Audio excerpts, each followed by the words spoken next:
रहीम, अस्सलाम वालेकुम। क्या हाल है आप लोगों का? उम्मीद है सब ठीक ठाक होंगे और हम भी ठीक हैं।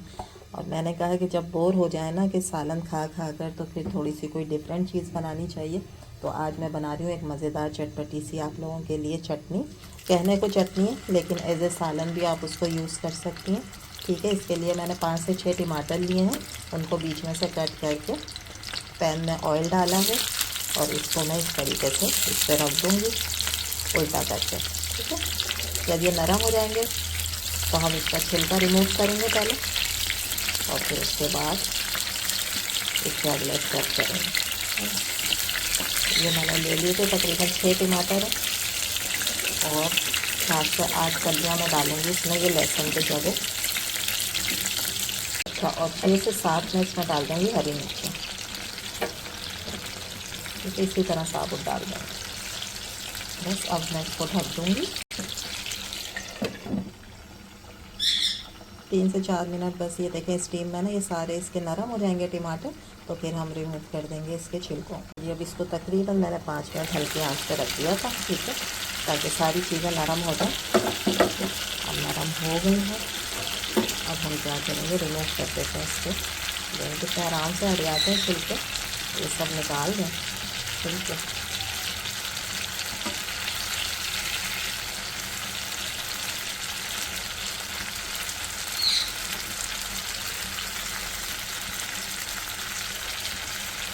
कोई भी मैशर वगैरह लेते हैं ना, इसको इसी में आपने इस तरह से पेस्ट कर देना है।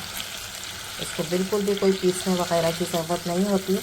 और ये थोड़े थोड़े से जो चंक्स होते हैं ना, ये ज़्यादा मज़े के लगते हैं चटनी में। चटनी बिल्कुल एकदम जो है ना वो पेस्ट नहीं होनी चाहिए।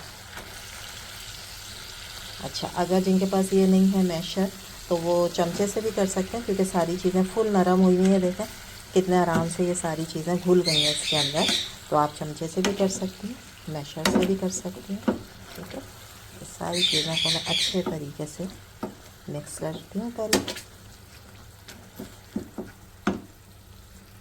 ये देखें अच्छे तरीके से हो गई है, सब मिक्स हो गया। अब हम इसमें डालेंगे कुछ मसाले। 1 टीस्पून के बराबर भुना कुटा ज़ीरा, 1 टीस्पून भर के चाट मसाला, 1 टीस्पून कश्मीरी लाल मिर्च, नहीं है तो आधी टीस्पून डाल दिएगा मिर्च पाउडर जो पिसा हुआ होता है, 1 टीस्पून के बराबर नमक या फिर अपने टेस्ट के मुताबिक।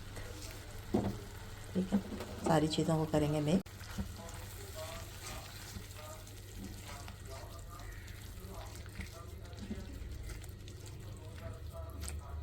चटपटी मज़ेदार सी चटनी हमारी रेडी हो रही है। चूल्हे को थोड़ा सा तेज़ करूँगी अपने।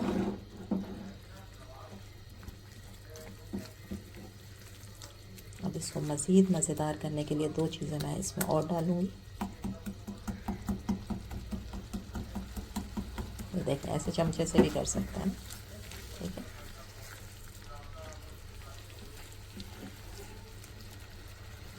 दो दरमियानी प्याज हैं जिनको मैंने चॉप किया है, फाइन चॉप। ये डालेंगे ठीक भर के, हरा धनिया चॉप करके मिक्स। आ रहा है ना मुंह में पानी। ज़बरदस्त सी आपकी चटनी जो है वो रेडी हो रही है। और यकीन करें कि सालन इसके सामने अहमियत नहीं रखेगा। जब आप ये खाएंगी ना पराठे के साथ, चावल के साथ बहुत ही ज़्यादा मज़ा देगी। वैसे रोटी के साथ भी खा सकते हैं, पराठे के साथ, पूरी के साथ। ठीक है, अब हम इन सारी चीज़ों को 2 से 3 मिनट जो हैं भून लेंगे ताकि सारा ऑयल अलग हो जाए।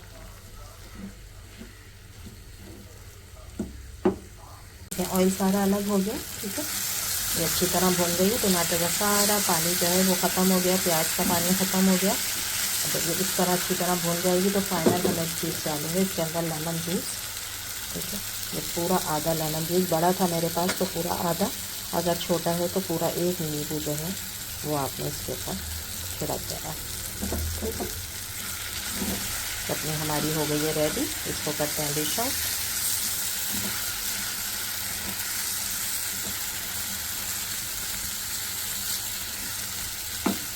जनाब, तो ये रेडी हो गई है चटपटी सी चटनी। ठीक है, और लुक चेक करें कितनी ज़बरदस्त है और खाने में तो है ही मज़ेदार। तो यकीनन आप लोगों को ये रेसिपी अच्छी लगी होगी। अच्छी लगी है तो लाइक करें, शेयर करें, सब्सक्राइब करें। इंशाल्लाह कल फिर हाजिर होंगे एक नई मज़ेदार सी रेसिपी के साथ। जब तक दें इजाज़त, अल्लाह हाफिज़।